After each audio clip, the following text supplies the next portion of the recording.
Hi everyone, welcome to a new video. জানি thumbnail দেখেই নিয়েছে, এটা হলো সেই কলকাতার ভাইরাল জায়গা যেটা মেটকা ফল এখন প্রচুর ভাইরাল হচ্ছে। তো চলো সেখানে যা বিভৎস গরমে না চুল এরমভাবে বেঁধে নিয়েছে, আর ওখানে গিয়ে ছেড়ে টেড়ে যা করার করব। তো চলো বেরোই, আর আমার 11টা 6 ট্রেন। আর যাওয়াটা আমি তোমাদের সাথে রুটটা শেয়ার করে দেবো। ইজি যে রুটটা হয় সেই রুটটা দিয়ে আজকে আমিও যেতে পারবো না, ট্রেনের মিসম্যাচের কারণে ট্রেন ম্যাচ করছে না। তো যাই হোক, চলো আমি এখন বাড়ি থেকে বেরোলাম, এবার আমি টোটো করে স্টেশন যাব, তারপরে সোজা যাব দমদম, দেন তোমাদের সাথে আবার কথা হচ্ছে। তো চলো।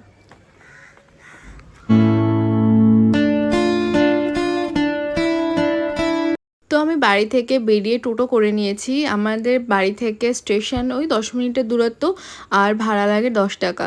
আর আমি তোমাদের সাথে আজকে শেয়ার করব যে তোমরা কত টাকায় কলকাতায় মেটকা ফলে যেতে পারবে। তো আমি দেখো স্টেশনে চলেও এসেছি, এবার কাটবো টিকিট। তো আমরা যেহেতু দমদমের টিকিটই কাটবো, তো সেই জন্য 10 টাকা, কল্যাণী ঘোষপাড়া থেকে দমদমের টিকিটও 10 টাকা করেই নেয়। আর তোমরা চাইলে দমদম থেকে মাঝেরহাট লোকাল দেখেও কিন্তু যেতে পারো, বিবাদিবাগ স্টেশনে নামতে পারো।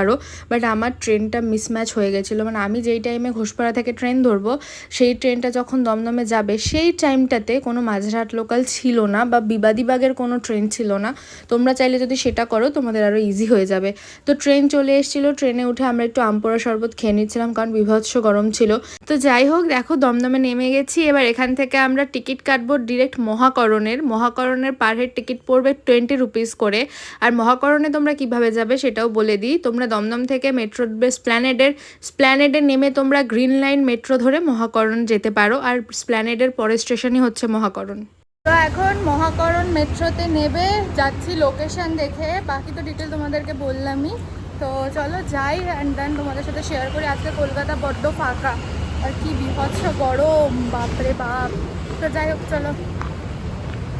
দেখো ফাইনালি 10 থেকে 15 মিনিট হাঁটার পর চলে এসেছি মেটকা ফল। মহাকরণ মেট্রো স্টেশন থেকে সোজা 10 মিনিট থেকে 15 মিনিট হাঁটলেই তোমরা চলে আসবে মেটকা ফলে। অবশ্যই গুগল ম্যাপটা ইউজ করবে। তো এখানে টিকিট কাউন্টারে না এসে স্ক্যান করে অনলাইনে টিকিট কাটতে হয়, আর টিকিট প্রাইস রয়েছে মাত্র 20 টাকা। দেখো এখানে এন্ট্রান্সটা ঢোকার সাথে সাথে এতটা সুন্দর। দেন ভেতর দিকে আসলে দুটো রুম মতন করা রয়েছে। একটা রুমের মধ্যে রয়েছে যে রিসেন্টলি কী কনস্ট্রাকশনের কাজ হয়েছে, কোথায় কোথায়। কয়েকদিন আগে জয়পুর ফরেস্ট ঘুরতে গেছিলাম, তো সেখানকার যে কনস্ট্রাকশনগুলো হয়েছে সেগুলোও এখানে রয়েছে। এখানে নানান জায়গার জিনিসপত্রগুলো বেশ ভালো করে লিখে লিখে এখানে টাঙিয়ে রেখেছে। তারপরে কারা কারা বলিদান দিয়েছিলেন, তো তাদেরও এখানে বেশ সুন্দর করে ছবি টাঙিয়ে নিজে নিজে নাম লিখে দিয়েছে। তারপরে না এখানে সুন্দর একটা কাঠের সিঁড়ি আছে, আর তার পাশে সুন্দর একটা ডেকোরেশন করে রাখা রয়েছে রিক্সা। এখানে গেলে তোমরা অনেক ফটোশ্যুট করতে পারো, কারণ জায়গাটা বিভৎস ফটোজেনিক। আর যারা বাঙালি আছো, আর যারা বাংলা বই পড়তে ভালোবাসো, বা বাংলার মনীষীদের পছন্দ করো, তো তাদের জন্য তো এটা একদম পারফেক্ট। যারা সিনেমা দেখতে পছন্দ করো তাদের জন্য, কারণ এখানে বাঙালির ছোঁয়া চারিদিকে, রবীন্দ্রনাথ ঠাকুরের লেখা সব কিছু রয়েছে, বেশ সুন্দর। আর এই দেখো এটা তো বেশ ভাইরাল এই জায়গাটা ইনস্টাগ্রামে।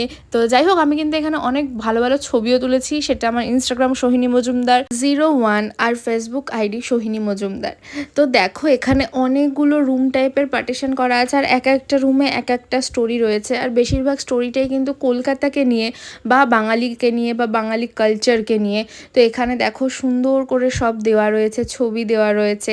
আর দেখো পাশেই রয়েছে এক টুকরো হাওড়া ব্রিজের ছবি। এখানে বাঙালির কালচারটাকে না খুব ভালো করে তুলে ধরেছে। এই দেখো একটা মা দুর্গার মূর্তি, এটাও বেশ ভাইরাল, বাট জিনিসগুলো সামনে থেকে দেখতে না বেশ ভালো লাগছিল। ফোনের ওপার থেকে দেখার সামনে থেকে দেখার মধ্যে অনেকটা পার্থক্য আছে। বেশ সুন্দর নিচে ধুনুচি দিয়ে সাজানো ছিল। আর এখানে দেখো সব আর্টগুলো বেশ দারুণ লাগছিল। তারপরে এই টোপরটা পুরো বাঙালি কালচারটাকে এখানে তুলে ধরেছে এই হলটার মধ্যে। তো এই ছিল মেটকা ফল। তোমাদের এই মেটকা ফলটা ঘুরে দেখতে 1 ঘন্টাও টাইম লাগবে না, এটুকুনি আমি বলে দিতে পারি। খুব শর্ট টাইমে তোমরা ঘুরতে পারবে। তো ওখান থেকে বেরিয়ে এখন আমরা উবের করে নিয়েছি, যাচ্ছি ময়দানে একটু ফটোশ্যুট করবো তাই। আর দেখো ইডেনে এই দিন কেকেআরের খেলা ছিল, কি ভিড় স্টেডিয়ামটার সামনে। তো যাই হোক, আমাদের ফটোশ্যুটও ডান। এখন আমরা এসি লোকালে করে যাচ্ছি বাড়ি।